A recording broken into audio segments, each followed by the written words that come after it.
दोनों में प्रेम हो, घर गृहस्थी बसे और वंश परंपरा चले। उसके लिए हमने लाइटिंग करी, डेकोरेशन करा, बैंड बजाया, भजन करा, सब कुछ करा दिया।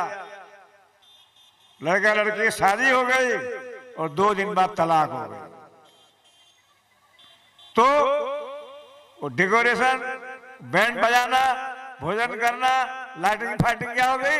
सब वही केवल पैसा खर्च हुआ, मेहनत हुई और जो उद्देश्य था वो तो हुआ नहीं। ऐसे ही कथा हमने आयोजन रखा भागवत जी का, कीर्तन करा, यज्ञ करा और भगवान में प्रेम नहीं हुआ तो श्रम वही केवल मेहनत है, बस चप्पू चलाना और अपने स्थान पर नहीं पहुंचे। समझ रहे हो ना? इसका एक दृष्टांत है, पर अब समय भी हो रहा है, इसलिए भगवान के भक्ति और प्रेम करने से हमारे हृदय की जो गांठ है वो खुल जाती है। भिद्यते हृदय ग्रंथि छिद्यन्ते सर्व संशया क्षीयन्ते चास्य कर्माणि दृष्ट एवात्मनीश्वरे। जो संदेह की गांठ है, संशय हमारे अंदर बना हुआ, संशय आत्मा प्रणश्यते, वो सब दूर हो जाता है। तब भगवान की अनुभूति होती है। 3 प्रकार से भगवान की अनुभूति की जाती है। वदन्ति तत्तत् विदस्तत्वं यज्ञानमद्वयम् ब्रह्मेति परमात्मेति भगवानिति शब्दते। एक ही तत्व को जो है वो 3 प्रकार से अनुभव किया जाता है। जैसे ब्रह्म, परमात्मा और भगवान। ब्रह्म तत्व है निर्गुण निराकार ज्योतिर्मय। परमात्मा तत्व है जो सब जीवों के अंदर सूक्ष्म रूप से बैठे हैं और भगवान साक्षात रूप से अपने धाम में भी है और जगत में भी रहते हैं। जैसे एक पेड़ है, दूर से देखा कोई हरा भरा पेड़ है, काहे का, बरगद है, पीपल है, आम है, पता नहीं, पर पेड़ है। नजदीक गए देखा, अरे तो आम का पेड़ है, बरगद है, पीपल है, जिसका है उसको मालूम पड़ गया। और नजदीक गए जैसे आम का पेड़ है, आम के फल लगे तो फलों को चखा, अरे तो बहुत मीठा आम का पेड़ है। तो दूर से देखा, नजदीक से देखा और एकदम निकट से देखा। तो दूर से जो देखते हैं वो भगवान की ज्योति, ब्रह्म ज्योति देखती है, वो प्रकाशमय दिखता है। काहे का प्रकाश है पता नहीं चलता है। जैसे सूर्य अरुणोदय होता है, सूर्य दिख, अभी उदय नहीं हुआ तो थोड़ा सा प्रकाश आता है उसका। ऐसे ही ब्रह्म तत्व जो है वो ब्रह्मलोक में प्रकाशमय दिखता है। परमात्मा रूप से भगवान सब जीवों के अंदर प्रतिष्ठित रहते हैं और भगवान रूप से भगवान अवतार देते हैं और लीलाएं करते हैं अपने धाम में भी और जगत में भी रहते हैं। तो एक ही चीज के 3 प्रकार से अनुभव होता है। ब्रह्म, परमात्मा और भगवान है एक ही, पर नजदीक, दूर और एकदम निकट से अलग अलग अनुभूति होती है। भगवान के असंख्य अवतार हैं।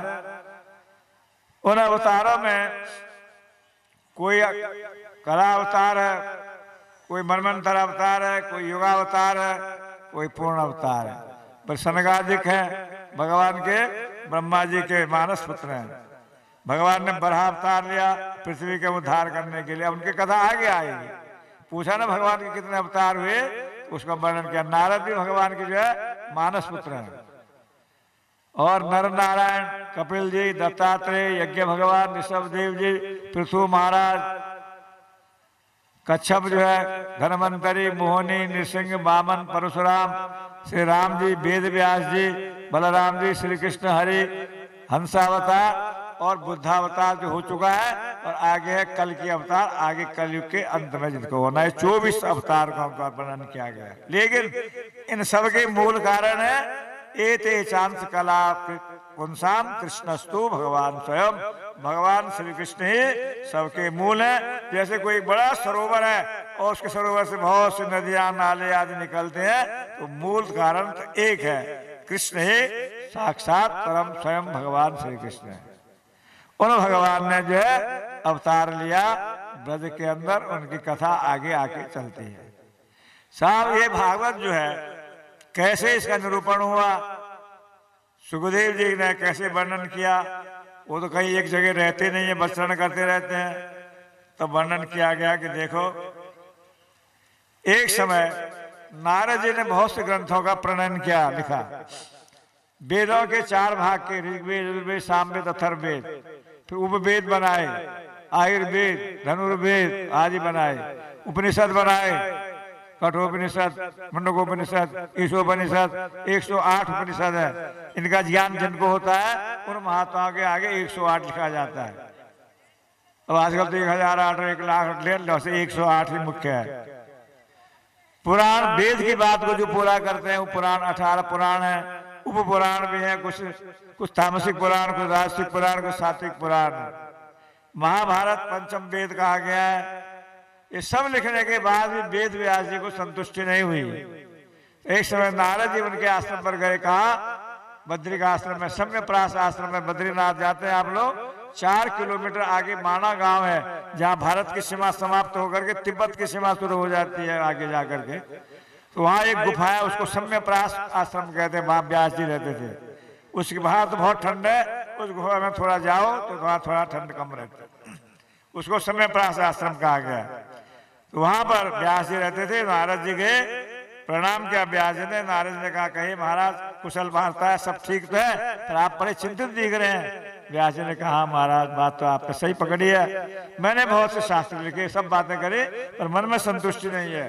नारद जी बोले, उसका कारण है सब तुमने खिचड़ी मचा दिया सब जगह। किसी में कह दिया कि देवी की उपासना करो, किसी में देवता की उपासना करो, किसी में ब्रह्मा की, किसी ने शिव की, किसी में कुछ की। एक निर्णयात्मक बात तुमने कहीं नहीं लिखा है, और भगवान की निर्मल कथाओं का, लीलाओं का वर्णन नहीं किया। तो कैसे करें? नारद जी ने अपने बारे में कहा, देखो भगवान के भक्तों संतों की कृपा से क्या नहीं हो सकता है। अपने बारे में कहा कि देखो व्यास जी, मैं पहले एक दासी का पुत्र था। मेरी माता एक सेठ के यहाँ नौकरी करती थी, गाय धोती थी, रसोई पानी झाड़ू बुहारी करती थी। मैं तो बालक छोटा था। एक समय चातुर्मास में कुछ महात्मा लोग उनके आश्रम में आए, उनके घर में आए। सेठ जो थे गृहस्थ, बड़े धार्मिक प्रवृत्ति के थे। तो वहां मेरी माँ सेवा करती थी, तो मैं भी साथ में रहता था, तो उन महात्माओं की भी सेवा कर दिया करते। भूख लगती थी तो मुझे तो कोई खाने को देता नहीं, कोई क्यों दासी पुत्र था। तो महात्माओं का जो झूठा प्रसाद उच्छिष्ट बसता वो मैं खा लेता। उसका प्रभाव ये पड़ा कि मेरी मति धीरे धीरे खेल कूदों में नहीं लग करके भगवान की तरफ लग गई। 4 महीना समाप्त हुआ, चातुर्मास से महात्मा लोग जाने लगे। तो मैंने भी कहा, महाराज मुझे भी साथ में ले चलिए ना। महात्मा ने कहा, अभी तुम बालक छोटे हो, तुम्हारी माँ है, अपनी माँ की सेवा करो, बड़े हो जाओगे तो फिर चलना। मैं क्या करूं? मुझे महात्मा ने कुछ मंत्र दिया, भगवान का स्मरण किया करो, ये मंत्र नमो भगवते वासुदेवाय का जप करा करो। मेरा मन बड़ा खिन्न हुआ। महात्मा लोग चल गए, मैं जा नहीं सका, पर उनकी याद उन्होंने बताए हुए उस पर मैं चिंतन करने लगा। मेरी माँ की बड़ी आसक्ति थी मेरे ऊपर, बड़ा बड़ा होगा, शादी करेगा, बच्चे होंगे, बंद चलेगा। पर एक दिन संध्या के समय वो गौशाला से आ रहे थे, रास्ते में सांप के ऊपर उसका पैर पड़ गया। सांप ने दंशन करा और मेरी माँ की मृत्यु हो गई। मैं तो बालक था, 5 वर्ष। मुझे दुख भी हुआ और सुख भी हुआ। दुख क्यों हुआ? जिस माँ ने मुझे पाला पोसा, जिसके बड़े अरमान थे मेरे प्रति, अब वो सब धरे के धरे रह गए। अब सुख इसलिए कि अब कोई मेरा जो है आसक्ति की चीज नहीं रही। अब निश्चिंत होकर के भगवान का भजन करूंगा। तो माता की सब क्रिया आदि करके मैं वन को चला गया, जिधर वो महात्मा लोग गए थे। भ्रमण करते गए, कहीं नदी, कहीं जंगल, कहीं फल खा लिया, कहीं जल पी लिया। ऐसे करते करते एक सरोवर के नदी के किनारे बैठ गया। भगवान का जो मन उन्होंने बतलाया था महात्माओं ने, उसका चिंतन करने लगा। तो भगवान की स्फूर्ति मेरे हृदय में प्रकट हो गई। वो देख करके मैं गदगद हो गया। जो थोड़ी देर हुई कि वो रूप जो ओझल हो गया। फिर मैंने बहुत कोशिश करी कि वो रूप मेरे अंदर आया, पर नहीं आया। मैं दुखी होकर रोने लग गया। तो आकाशवाणी में कहे, नारद, हे बालक, अब तुम्हें ये रूप नहीं दिखेगा। अब तुम तपस्या करो, अगला जब जन्म होगा प्रलय के बाद, तब तुम्हारे ऊपर मेरी कृपा होगी और मेरे मानस पुत्रों में तुम पुत्र बनोगे। अरे नारद जी ने कहा, जब ऐसा ही था तो अभी झांकी क्यों दिखलाई? कि झांकी इसलिए दिखलाई टेलर, तुम्हें विश्वास हो कि मैं होता हूं, कहीं ये ना समझे कि भगवान नहीं भी होता, अगर पता नहीं है कि भी नहीं है। तुम्हें आस्था विश्वास कि हाँ मैं होता हूं, उसका एक छोटा सा रूप तुमको दिखला दिया है। नारद जी कहते हैं देखो व्यास जी, मेरा इस प्रकार से जन्म हुआ पूर्व जन्म में, और उन संतों के झूठे प्रभाव उच्छिष्ट से मैं आज जो है देव ऋषि नारद बन गया हूं। आप भी भगवान के निर्मल यशों का जो है वर्णन कीजिए। जिस कथा में भगवान का नाम नहीं है, भगवान के यश नहीं है, वो तो ऐसा है जैसे कौओं के जूठे डालने के समान है। आज भाई थोड़ा लंबा विषय है, थोड़ा पहला दिन है, देर से अपन कथा शुरू करें, और जहां तक कथा करनी है तो वहां तक तो अपन कुछ कह देते हैं। इस प्रकार से उनको 4 श्लोक सुनाए नारद जी ने। व्यास जी ने उनको अपने मन में ध्यान लगा करके समाधिस्थ होकर के, और जो अनुभव हुआ फिर उन्होंने श्रीमद् भागवत रूप से उसका वर्णन किया है।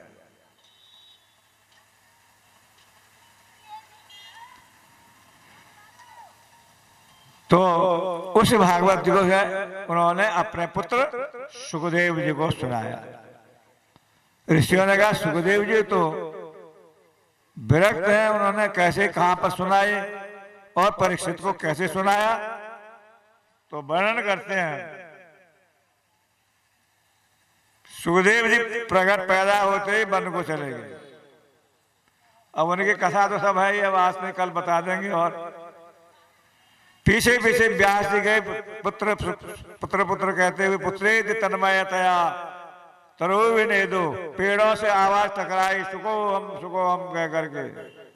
ऐसे विरक्त सुखदेव जी रास्ते में देवांगना स्नान कर रही थी। सुखदेव जी को देख करके उन्हें कोई संकोच नहीं हुआ, व्यास जी को देख के जल्दी से कपड़े पहन लिए।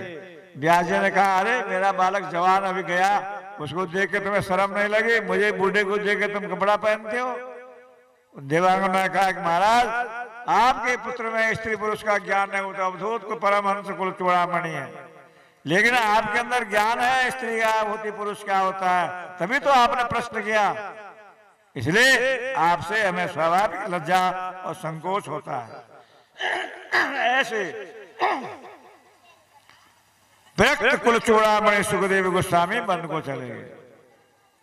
इधर उन्होंने जब भागवत ग्रंथ वर्णन किया तो अपने शिष्यों को कुछ श्लोक रटाए। वन में जाकर के वो शिष्य लोग गान करते थे, वहां उन श्लोकों को सुखदेव ने सुना। बरहा पीड़म नटवर वपो कर्णयो कर्णिकारम बिभरदवास कनक कपिशं वैजयन्तीं च मालाम रंध्राण वेणुर्धर सुतया पूरयन गोप वृंदे वृंदारण्यम शबदरमणम प्राविशद गीत कीर्ति। भगवान गोचारण कर से वन से लौट रहे हैं, मोर पंख धारण किया हुआ है, कनेर के फूल कभी एक कान में कोई दूसरे कान में लगा रहे हैं, कर्णयो कर्णिकारम वैजयंती माला धारण की हुई है। ऐसा सुंदर सांवरा रूप उनका है। उस सौंदर्य का वर्णन सुना तो प्रभावित हुए कि दुनिया की सुंदरता हमने त्याग कर रखी है, ये किसका ऐसा अपूर्व अलौकिक सौंदर्य है। तो होगा ठीक है, कोई आदमी सुंदर हो गुणवान हो ये तो जरूरी नहीं है। रूपवंत प्राणी यदि गुणवंत हो तो कहो सोने में सुगंध की सराय भी को तो, इसलिए जरूरी नहीं है। फिर अपना ध्यान उन्होंने बदल दिया, निर्गुण अवस्था में विचरण करने लगे। व्यास जी ने पूछा कुछ हुआ? हाँ महाराज एक ऋषि जो है वन में ऐसे हमारे श्लोक सुन करके आया पास में, फिर चला गया। ठीक है, फिर दूसरा श्लोक दूसरे दिन कहा अहो बकेयम स्तनकालकूट जिघांसया पायदप्यसाध्वी लेभे गतिम धातुचितम ततोनम कंगवा दयालुम शरणम व्रजेम। इसमें भगवान की दयालुता का निरूपण हुआ है कि जहर देने की जो पुतना आई उसको माँ के समान उत्तम गति दी। ऐसे दयालु कोई देखा किसी ने कि जिसके शरण में चला जाए? बस सुखदेव जी वहां से तुरंत वापिस आए, व्यास जी के पास भागवत उन्होंने पठन पाठन किया, और अब जो निर्गुण निराकार में विचरण करते थे वो सगुण साकार के अंदर विचरण करने लगे। तो उन्होंने परीक्षित को कैसे भागवत सुनाई, अब यहां पर कहते हैं वो विषय महाभारत का है, थोड़ा सा वर्णन भागवत में। कौरव पांडवों का युद्ध हुआ, पांडवों की विजय हुई, कौरवों का नाश हुआ। दुर्योधन एक तालाब में छिप गया।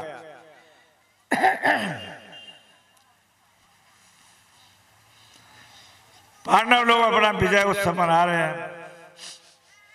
इधर अश्वत्थामा द्रोणाचार्य के पुत्र दुर्योधन के पास गया, मित्र हमने तुम्हारा वो ऐश्वर्य वैभव देखा, आज तुम्हारी ये दशा देख करके बड़ा दुख होता है।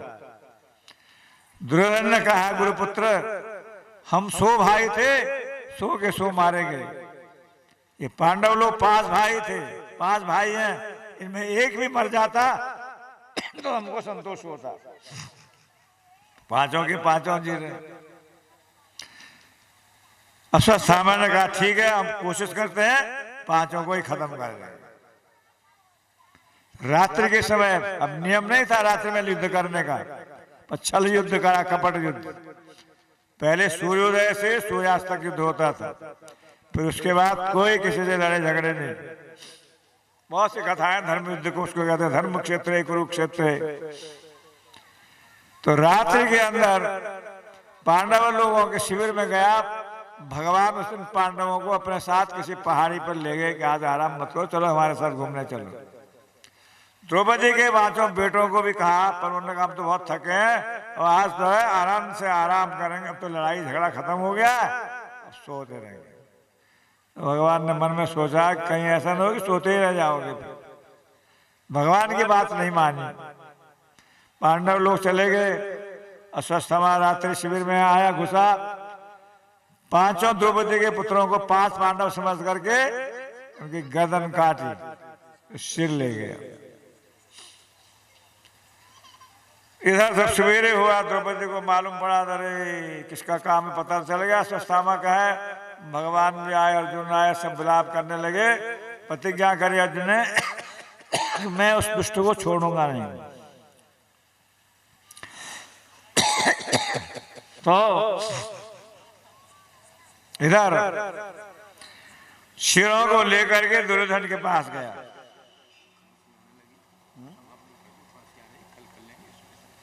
देखो आज का विषय है, कर छोड़ क्यों भाई, छोड़ दें कथा, कथा छोड़े या बोले, पहले आप लोगों की क्या इच्छा है, आप लोग बताओ ना। आप सुनने वाले आप हैं, मैं तो मुझे तो कभी कहना है,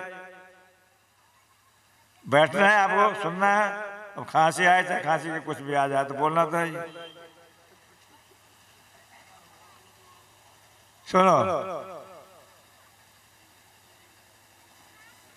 दुर्योधन के पास ले गए तो दुर्योधन भी खुश हुआ, अच्छा 5 भाई मर गए, तब तो बड़ी प्रसन्नता। देखा उजाले में, अरे गुरुपुत्र सत्यानाश, तुमने तो हमारे वंश और उनके वंश में किसी को पानी देने का नहीं रखा। ये तो द्रौपदी के पुत्र हैं, पांडव नहीं है ये। बस अब तो अश्वत्थामा भी घबरा गया। तो दुर्योधन को वरदान था कि शोक और प्रसन्नता एक साथ उसके अंदर में आएगी तो मृत्यु उसकी हो जाएगी। हालांकि उसकी जांग तोड़ दी थी, पर मरा नहीं था दुर्योधन। अब प्रसन्नता ये हो कि पांडव मर गए, जब 5 भाई मर गए तो खुश हो गया हो। लेकिन जब देखा कि तो पांडव नहीं है तो उसको दुख हुआ, और दुख और शोक दोनों होने से दुर्योधन के प्राण निकल गए। अश्वत्थामा घबराया, मालूम पड़ा अर्जुन भगवान कृष्ण के साथ लेकर के रथ में बहुत एक पीछे। अश्वत्थामा भी भागा आगे, भाग नहीं सका तो ब्रह्मास्त्र छोड़ दिया उसने। भगवान ने कहा देखो ये चलाना जानता है, लौटाना नहीं जानता है, तुम दोनों जानते हो, तुम भी ब्रह्मास्त्र चलाओ और उसका समन करो। अर्जुन को ज्ञान था, ब्रह्मास्त्र से ब्रह्मास्त्र का समन किया और वापस उनको लौटा दिया। अश्वत्थामा भाग नहीं पाया, उसको पकड़ के घसीट ले आए। द्रौपदी के सामने अब इस दुष्ट ने सोए हुए बालकों को मारना बड़ा भारी अत्याचार है, आतताई का काम है। किसी की फसल, कई लोग कहीं फसल का आग लगा देते, स्त्री का अपहरण करना, गुरु का अपमान करना, घर में आग लगा देना, बालक स्त्री का जो है मर्डर करना, आतताई के एक लक्षण है। उसको कभी भी छोड़ना नहीं चाहिए। क्या दंड दिया जाए इसको? द्रौपदी को जब मालूम पड़ा कि गुरु पुत्र को पकड़ के लाए से नीचे करा हुआ है, बताओ जिसके 5 पुत्र मार दिए, वो द्रौपदी क्या कहते? मुंच मुंच महाभाग। अरे महाराज इसको छोड़ो। अरे क्यों? आखिर ये गुरु पुत्र है, ब्राह्मण है। आतताई को मारना चाहिए, लेकिन ब्राह्मण को जो है होने पर भी नितराम गुरु, ब्राह्मण गुरु होता है सबका। अब ऐसा ब्राह्मण गुरु होने लायक है क्या? परंतु द्रौपदी के अंदर ऐसी दया बताइए, है कोई नारी जगत में ऐसे जिसके 5 बेटों को मारे? अपराधी सामने खड़ा है, गर्दन नीचे झुका रखी है। फिर द्रौपदी कहते हैं मैं जो दुख पा रही हूं, मैं नहीं चाहती हूं कि इसकी मां कृपी उसको भी ऐसा कष्ट हो। मेरे तो पति अभी जिंदा है, उसका तो पति भी मर गया द्रोणाचार्य, वो इस पुत्र के सहारे जी रही है, ये भी मर गया तो बहुत विलाप करेगी। मैं उस नारी को विलाप करना नहीं देना, दुख देना नहीं चाहती। मेरे पुत्र गए सो गए, दूसरे के पुत्र को मार के मैं अपना सुख अपना नहीं उठाना चाहता। ये देखो भारतीय नारी द्रौपदी ऐसे ही भगवान की भक्ता है, क्षत्राणी है। क्षमा करना ब्राह्मण का गुण है। वो ब्राह्मण है अश्वत्थामा, उसमें प्रतिशोध की भावना है, क्षत्रिय स्वभाव है। ये क्षत्राणी है, इसके अंदर ब्राह्मण स्वभाव है, क्षमा गुण इसके अंदर है। छोड़ दिया, छोड़ा नहीं। भगवान ने कहा क्या करना है बोलो। युधिष्ठिर ने कहा जो उचित हो, धर्म जो कहता है वो करो। भीमसेन ने कहा कुछ नहीं होता, लाओ मैं इसको भी खत्म करता हूं। भगवान से पूछा, भगवान ने कहा तुम लोग जानो मैं क्या करना चाहिए। ब्राह्मण को मारना भी नहीं चाहिए, आतताई को छोड़ना भी नहीं चाहिए। दोनों बातें यहाँ पर धर्म विरोधी है। तो अर्जुन ने उसके दाढ़ी मूछ मुड़मुड़ा के शिखा चोटी काट करके मणि खींच ली और धक्का अपमानित करके उसको भगा दिया। यही ब्राह्मण की मृत्यु है, अपमानित कर देना, चोटी काट देना। हमारे देश में पहले लोग गर्दन कटाते थे, वे चोटी नहीं काटते थे। चोटी माने शिखा, आज तो हम लोगों ने अपने आप ही काट दी। इसलिए कुछ लोग कहते हैं कि औरंगजेब तो नहीं है आज। काहे को आप लोग कहते हैं हम गर्व से हम हिंदू हैं। हिंदू के घर में चोटी है किसी के माथे पर? चोटी रखता कोई? चोटी, तिलक, माला, यज्ञोपवीत सब हमने उतार दिया आजकल। अब चिल्लाते हैं गर्व से हम हिंदू हैं। तो काहे के हिंदू है? हमारे हिंदुत्व का निशानी क्या है हमारे पास? उसको मुंडन कर दिया, मणि जो है थी उसको छीन ली, धक्का दे करके भगा दिया। अश्वत्थामा अपमानित हुआ, चला गया। इधर भगवान जो है अब द्वारिका जाने वाले हैं। पांडवों ने बड़ी स्तुति करी। कुंती माता आई, नमो पंकज नेत्राय नमो पंकज मालने, अनेक प्रकार से श्री कृष्ण की स्तुति करी। हे कमल नयन, हे कमल हस्त, कमल हृदय, कमल चरण, सब प्रकार से भगवान के जो है प्रार्थना करी। सबसे कहा भाई अब तुम लोगों को सब राज्य पास मिल गया है और कोई चीज की जरूरत है मुझे आज्ञा दो, मैं द्वारिका जाना चाहता हूँ, द्वारिका जाने के लिए तैयार हूँ। कुंती से कहा माता जी बुआ जी अब क्या चाहिए? कुंती ने कहा दोगे हमको, क्या देना है अब?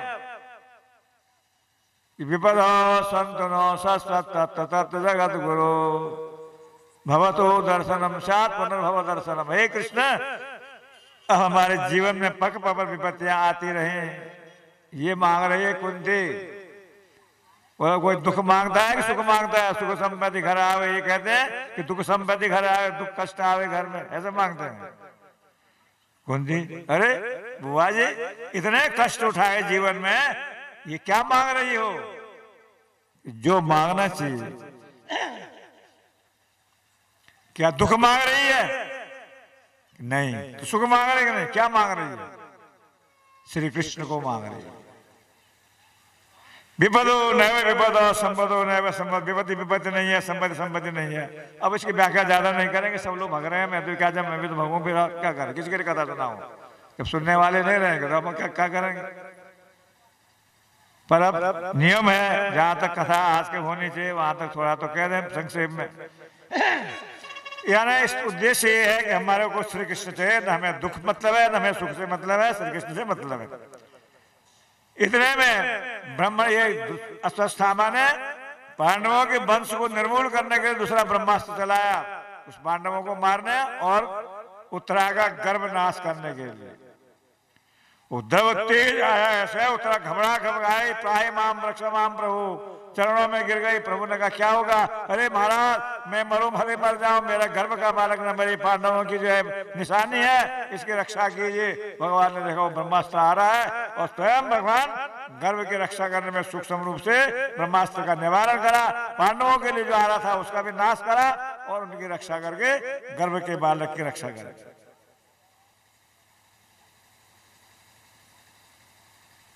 सब ने कहा महाराज कुछ दिन और विराजे यहाँ पर, भगवान कुछ दिन रुके। उस समय भीष्म पितामह सरसाया पर पड़े थे, उनको मिलने के लिए वहां गए। युधिष्ठिर महाराज मन में सोचते मेरे कारण सब युद्ध हुआ, वो बात उनको बताए। भीष्म पितामह ने उनको राजधर्म, मोक्ष धर्म, स्त्री धर्म, सब धर्म के विषय में बातें करी और अंत में भगवान के सामने अपने का देह का अवसान करा। उनको इच्छा मृत्यु का वरदान था, तो श्री कृष्ण के सामने उन्होंने शरीर त्यागा और उनके सब अंत्येष्टि क्रिया आदि करके लौट के आए। युधिष्ठिर में राजा बन गए, भगवान द्वारिका गए, द्वारिका वालों ने बड़ा आदर सम्मान करा। इधर जो है परीक्षित का जन्म हुआ। जन्म लेते हुए जब देखने लगे कौन है, किसने मेरी रक्षा करे, तो नाम परीक्षित पड़ा। जो परीक्षा करते हैं किसने घर में रक्षा करी थी, वैसे विष्णुराज नाम था उनका, एक नाम विष्णुराज था। बड़ा युधिष्ठिर ने महोत्सव किया, कुंडली दिखाई, ब्राह्मण ज्योतिषों से बड़ा वीर होगा, अर्जुन के समान धनुर्धारी होगा, कर्ण के समान दानवीर होगा, राम जी के समान प्रजावत्सल होगा, सब है, परंतु एक बात है कि सर्वदंशन होगा। इस प्रकार से सारी कुंडली बता दे। भगवान की कृपा से सभी शुभ जो है अशुभ भी शुभ हो सकते हैं। इधर विदुर जी महाराज तीर्थाटन करने गए थे और लौट के आए, महाभारत का युद्ध समाप्त हो गया। युधिष्ठिर ने बड़ी स्तुति करी, प्रभु आप तो तीर्थों को सतीर्थ करने गए थे और अब कृपा करके आप दर्शन देने आए, हम आपकी वहां सेवा नहीं कर सके, आपने बार बार हमारी रक्षा करी। विदुर जी ने धृतराष्ट्र को बहुत फटकारा, अरे भैया जिन पांडवों के लिए तुमने बहुत षड्यंत्र करे, मारने की कोशिश करी, उनकी रोटी के टुकड़ों पर मत जी रहे हो, कुत्ते की तरह अपना जीवन पाल रहे हो, धिक्कार है तुम्हारे लिए। ऐसे बहुत सी ऐसी बातें कही तो मैं क्या करूं, मैं अंधा हूं, कहां जाऊं, चलो मेरे साथ चलो। विदुर जी चुपचाप रात्रि के समय धृतराष्ट्र को लेकर चले गए, उसके पीछे पीछे गांधारी भी चली गई। उत्तर दिशा क्यों कहते हैं, हरिद्वार में गए। सवेरे जब हुआ युधिष्ठिर ने देखा, प्रणाम करने जाते तो ताऊ जी है नहीं, कहाँ गए मालूम पड़ा, नारद जी के द्वारा वहां चल हरिद्वार में गए। थोड़े दिन बाद अग्नि लगेगी और उनका भी शरीर शांत हो जाएगा। इधर जो है अर्जुन द्वारिका गए भगवान के पास मिलने के लिए, लौट के नहीं आए, बहुत दिन हो गए। युधिष्ठिर महाराज को अनेक जो है अशुभ जो है अब सबकुन होने लगे। दिन में कोई रात्रि कुत्ते बोल रहे हैं, कहीं मूर्ति की आंख से आंसू आ रहे हैं, देख के घबराए कोई अशुभ तो नहीं। अर्जुन को बहुत दिन हो गए द्वारिका से लौट के नहीं आया, क्या बात है। बहुत दिन बाद अर्जुन आए तो मुख उतरा हुआ है, जैसे कैसे प्रणाम किए। वो पहले तो गले ही मिलते थे, आनंदित होते थे, अब अर्जुन चुपचाप से लटका मुंह है। क्या बात है अर्जुन, तुम कैसे ऐसे कर रहे हो, हैं? पहले मेरे से बड़े प्रेम से मिलते थे, गले लगते थे, आज क्या हो गया, तुम्हारी शक्ल कैसे उतरी हुई है, कोई अशुभ हो गया द्वारिका में, क्या तुमने कोई गलत काम किया, कोई किसी की तुम्हें मदद नहीं करी है, कोई ब्राह्मण हत्या हो गई, गो हत्या हो गई, चुप। अरे बोलते क्यों नहीं हो, तो वंचित तो हम महाभाग भैया, हम तो अब वंचित हो गए। भगवान श्री कृष्ण अपनी लीला संवरण करके अपने धाम को चले गए। बस सुनना था। कहते कुंती जी सुन रही थी जगह, वो धड़म से गिरी और फिर ऐसे गिरेगी, फिर उठी भी नहीं। युधिष्ठिर महाराज ने कहा देखो अब तो कलि का प्रभाव है, भगवान अपने धाम चले गए, हम हमें भी क्या करना है। तो राज्य अभिषेक परीक्षित को दे करके और पांचों भाई उत्तराखंड की तरफ प्रस्थान कर गए। परीक्षित महाराज अपना राज्य काज संभालने लगे, प्रजा की देखभाल करते थे। कोई कुछ को सता तो नहीं रहा, दुखी तो नहीं कर रहा है। देखा कि काला कलोटा शूद्र जो है गाय और बैल को मार रहा है, ए शासन का दुष्ट कौन है मेरे राज्य में? बोले हम तो कलयुग में। अरे कलयुग चल भाग जा मेरे यहाँ से। कहाँ जाऊं? सब जगह तो उसमें भारत का शासन था। आप बता दीजिए जिस जगह मुझे जाना है। तो धर्म और बैल क्या था? धर्म का स्वरूप गाय, पृथ्वी माता, दोनों का संवाद होता है वहां पर। धर्म कहता है कौन किसी को सताता है, सब अपने कर्मों का फल मिलता है, इत्यादि बहुत सी बातें वहां प्रश्न के उत्तर भी हैं। कलयुग चरणों में गिर गया कि आप मुझे बता दो जहां मुझे रहना है। तो महाराज परीक्षित ने उसको कुछ स्थान दिए। कौन से? जुआ, नशा, व्यभिचार और जीव हिंसा। पांचवा अन्याय से पैसा कमाना। इन 5 जगह कलयुग रहता है। उसका बस महाराज मैं यहीं रहूंगा। इसलिए जिसको कलयुग से बचना है उसको नशा नहीं करना चाहिए, जीव हिंसा नहीं करनी चाहिए, व्यभिचार नहीं करना चाहिए, अन्याय से पैसा नहीं कमाना चाहिए और जुआ नहीं खेलना चाहिए। अब इसकी व्याख्या फिर करेंगे। ये दे करके कलयुग प्रसन्न हो गया। इधर परीक्षित महाराज वन में गए, भूख लगी, प्यास लगी, एक ऋषि के आश्रम में गए। ऋषि अपने ध्यान में बैठे थे, कहा मुझको भूख प्यास लगी, पानी भोजन दो। ऋषि ने कहा वो स्वादिष्ट थे हो। अरे ये तो ढोंग है। कोई ऐसे मुकुट पहन के गए थे जो जरासंध का था, अन्याय से बनाया गया था मुकुट सोने का। कलयुग को मौका मिला, बुद्धि खराब हुई, मरा हुआ सांप समीक ऋषि गले में डाल दिया। लौट के आए, मुकुट उतारा, मन में सोचा अरे मैं आज कितना बड़ा बुरा काम कर चुका हूं, इसके बदले भले मेरी मृत्यु हो जाए, कुछ भी हो जाए, सब सह लूंगा। उधर ऋषि बालक समीक ऋषि का संगी ऋषि खेल रहा था बालकों के साथ। किसी ने कहा अरे तुम यहाँ खेल रहे हो, तुम्हारे पिता के गले में परीक्षित ने राजा ने मरा हुआ सर्प डाल दिया। अच्छा, ऐसा गुस्सा होगा। और नदी का केसनी नदी का जल लिया, श्राप दिया, आज से 7वें दिन तक्षक सर्प उसको दंशन करेगा, मृत्यु हो जाएगी। आया पिताजी के सामने रोने लगा। पिता की आंखें खोली, क्या हुआ बेटा? कि आपके गले में सांप डाल दिया। तो तुमने क्या करा? मैंने श्राप दे दिया। अरे मूर्ख, इतने धार्मिक राजा को जरा सा मरे हुए सर्प में तुमने मृत्यु का श्राप दे दिया, धिक्कार है। मैं भी श्राप देता हूं। तो कलयुग में अब किसी का श्राप लगेगा नहीं है ब्राह्मणों। वो तो ब्राह्मण भी रहे नहीं अब वैसे श्राप वरदान दे दे, श्राप दे दे। जाओ राजा को सूचना दो, अपने कन्या अपने उद्धार का उपाय करेगा। सूचना मिल गई परीक्षित को, बड़े प्रसन्न हुए। ओह मुझे कितना सौभाग्य मेरा, मुझे मृत्यु का पता चल गया कि 7वें दिन मरना है। पता ही नहीं चलता कब मर जाए, सवेरे मरना है, अभी तो हम निश्चिंत होकर सोते रहते। सब छोड़ करके गंगा जल किनारे बैठे, क्या करना चाहिए कोई निर्णय नहीं करा। इतने में सुखदेव जी आते हैं। अब वो सुखदेव जी क्या बोलते हैं, क्या कहते हैं, वो कथा कल अपन कहेंगे। इतनी कथा आज को जो कहनी थी तो हमने गाड़ी चला करके संक्षेप में सब कह दिया। बोलिए श्रीमद् भागवत महापुराण की। देखो ये कथाएं बड़ी शिक्षाप्रद है इनके अंदर। अब वो बारीकी चीजें हमने कह नहीं पाए क्योंकि उसमें समय लगता है। फिर सुनने वाले ग्राहक भी होने चाहिए। दुकानदार माल उसी को दिखलाता है जो खरीदने वाला हो। वो भी जानता है खरीदने वाला कोई नहीं तो भला टालता, दुकानदार भी भगा देता है सबको। हम भी जानते हैं कौन सुनना चाहता है और कौन नहीं सुनना चाहता। एक रिवाजन सुनना एक अलग चीज है और एक वास्तव में उसका चलना अलग चीज। आज एक औपचारिकता हो गई कथा कहना और सुनना, ऐसा नहीं होना। कहने सुनने वाले का दो का जीवन जो है पवित्र हो जाए, संसार में मन न लगे तो हमारा कहना और हमारा सुनना सार्थक है। नहीं तो श्रम वही केवलम। बोलिए श्री कृष्णचंद्र भगवान की, श्री वेद व्यास भगवान की, श्री सुखदेव गोस्वामी जी महाराज की। अब कल से ठीक 2 बजे अपन यहाँ प्रारंभ करेंगे। और आज का विषय भी कुछ उसको लेंगे और उसके विषय में व्याख्या करके समय हो गया है, इसलिए भागवत जी की आरती हो जाए, तुलसी जी की परिक्रमा और उसके बाद अपन प्रस्थान करेंगे।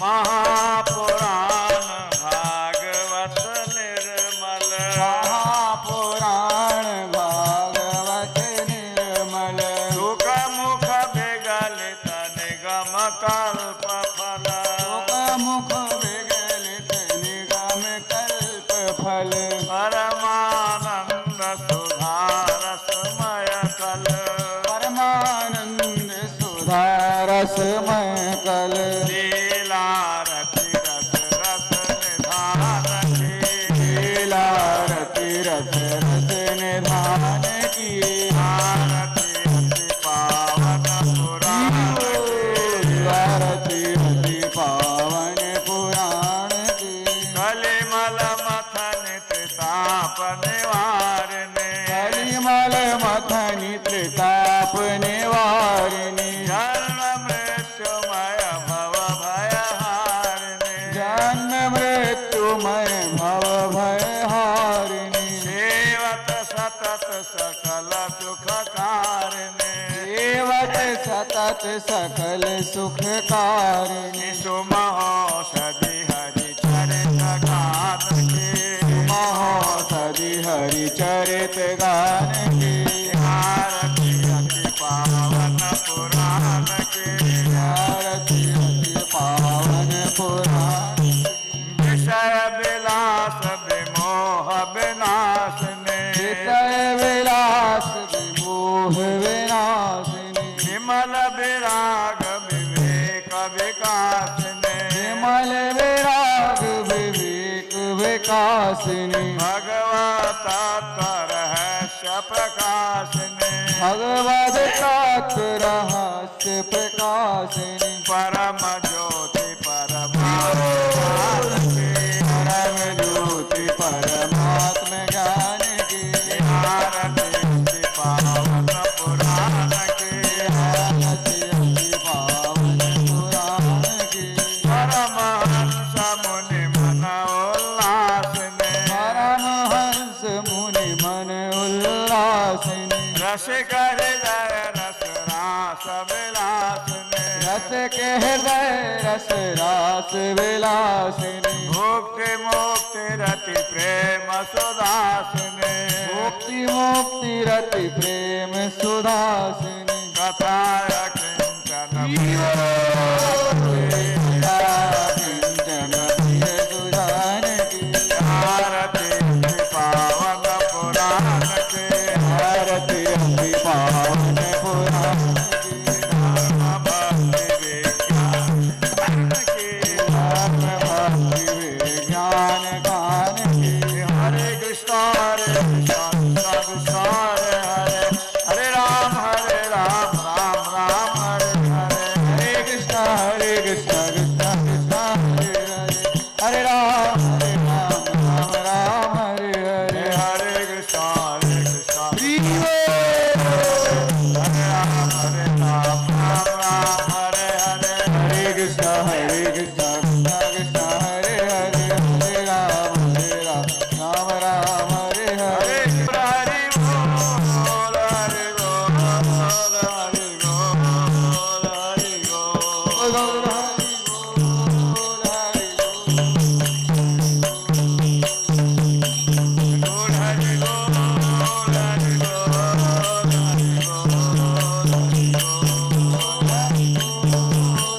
बोल।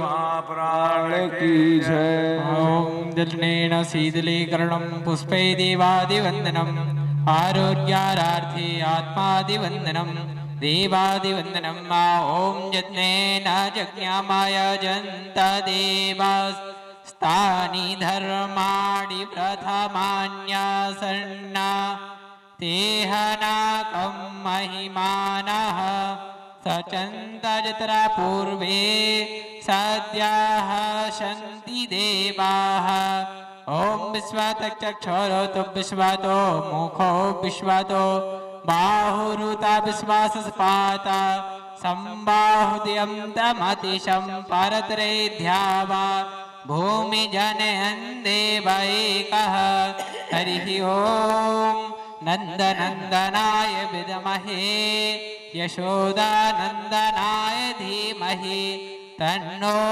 श्रीबालकृष्ण प्रचोदयात् हरिः ओम ब्रजभानुसुताय च विद्महे कृष्णप्रियाय च धीमहि तन्नो श्रीराधिका प्रचोदयात् श्रीबन्तिकामकुलजं पठपाटुलब्जे पुण्यगजातिकरभीलिरसालपुष्पै बिल्वप्रवाह तुलसीदलमञ्जलिभिः त्वां पूजयामि जगदीश्वर मैं प्रसीद नानासुगन्धिपुष्पाणि यथात्कालोद्भवानि च पुष्पाञ्जलमया दत्त ग्रहाण परमेश्वर चरणकमलेषु मन्त्रपुष्पाञ्जलिं समर्पयामि श्री प्राणपुरुषोत्तमाय नमः।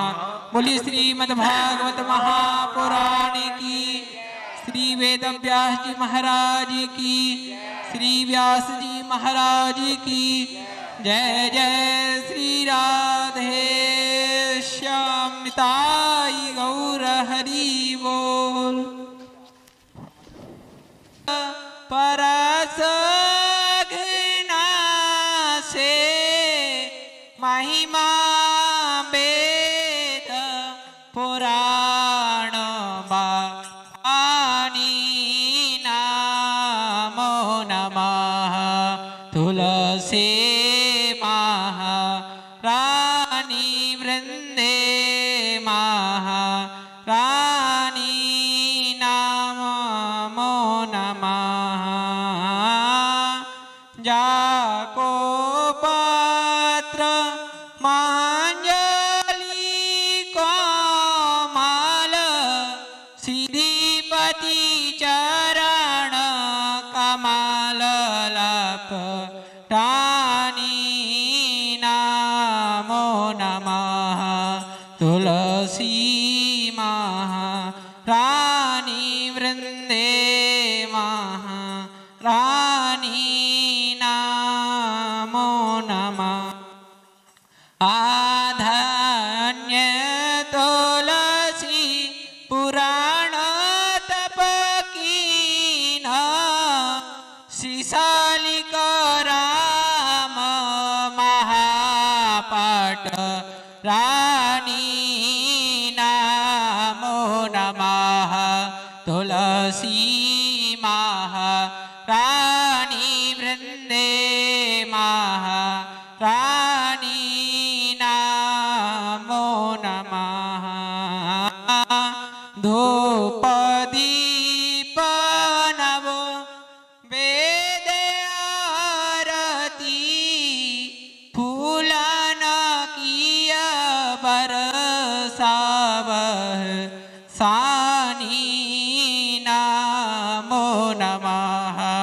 तुलसी महारानी वृंदे महारानी नमो नमः।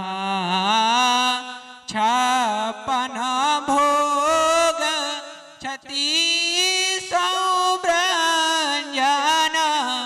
बिना तुलसी प्रभु एक ना मानी नमो नमः। तुलसी महारानी वृंदे महारानी नमो नमः। सेवा सुख नारद अरु ब्रह्मादिक ढूंढत फिरत महामुनि ज्ञानी नमो नमः। तुलसी महारानी वृंदे महारानी नमो नमः।